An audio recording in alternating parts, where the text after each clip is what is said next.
우선 재개발 사업에 어떤 사업 종류가 있는지 여러 가지가 있죠. 뭐 가장 간단한 거는 재개발도 있고 재건축도 있고 그 밖에 많은 사업들 뭐 신속통합기획, 신통기획, 그다음 모아타운 뭐 많이 있는데 이런 것들에 대해서 사람들이 잘 모르고 있어서 한 개가 짚어드릴게요.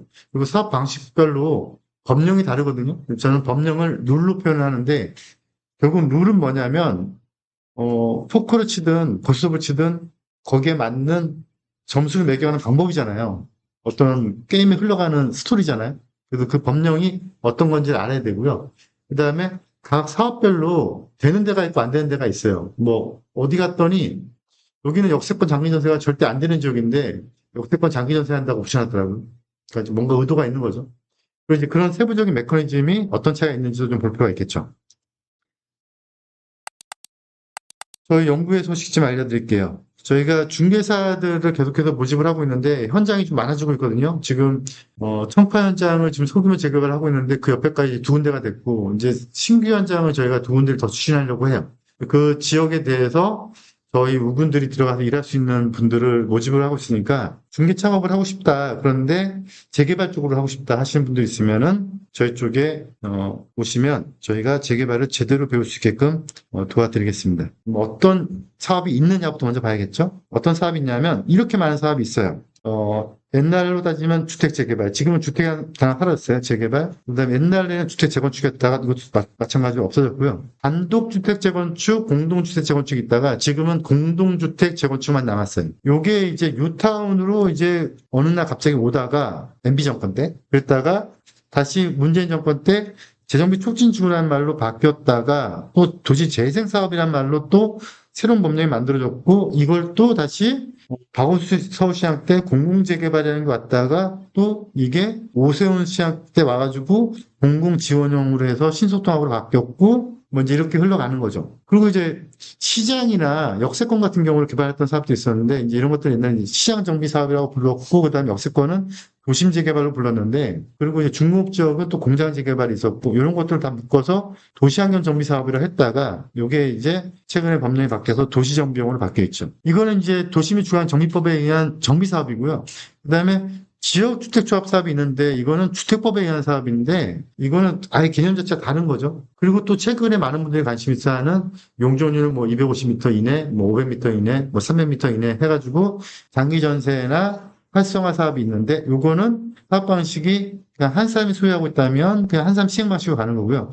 그게 아니고 여러 사람이 소유자가 나눠져 있다면은 이게 또 정비 사업 방식으로 또 갈 수도 있는 거죠. 그리고 뒷단에 보여드릴 테지만 이렇게 또 대단히 사업 말고 좀 작은 사업들을 빨리빨리 진행하자. 왜냐하면 조합원 숫자가 500명, 1000명 되니까 뭐 동의율 구하고 사업이 진행되는 데까지 막 몇 년이 걸리니까 이제 좀 빨리빨리 좀 짧게 줄이자라고 해서 소규모 정비 사업이라는 게 생겨났고 그 안에 가로정비 사업, 소규모 재개발, 소규모 재건축 같은 게 나타났고 이렇게 나타났더니 또 너무 사업장이 작다. 작으니까 또 이렇게 작은 사업장들을 또 모아서 관리적으로 좀 지정하자. 그래서 모아탄이라는 개념이 생겨난 거죠. 그리고 이제 다시 또 올해부터 이렇게 해가지고 주택 공급이 언제 빨리 되겠어? 좀 어떤 중심 지역 중에서 성장 거점 지역이라든가 지역 중심 지역이라든가 이런 지역들은 용적률 혜택을 좀 과감하게 많이 줘서 좀 사업을 이렇게 조합원들끼리 모여서 조합을 결성하는 그런 방식이 아니고 좀 돈 있는 신탁사나 리츠나 이런 업체들이 와서 빨리빨리 사업을 하는 좀 사업 구조를 만들자라고 해서 도심 복합 사업이라는 게 생겨났어요. 아직 서울시 조례나 지역별 세부 방침이 나오지가 않아서 모르겠는데 여기서 이제 우리 회원들한테 한 가지 팁을 드린다면 저는 지금 요 사업을 많이 하고 있잖아요. 소규모 재개발.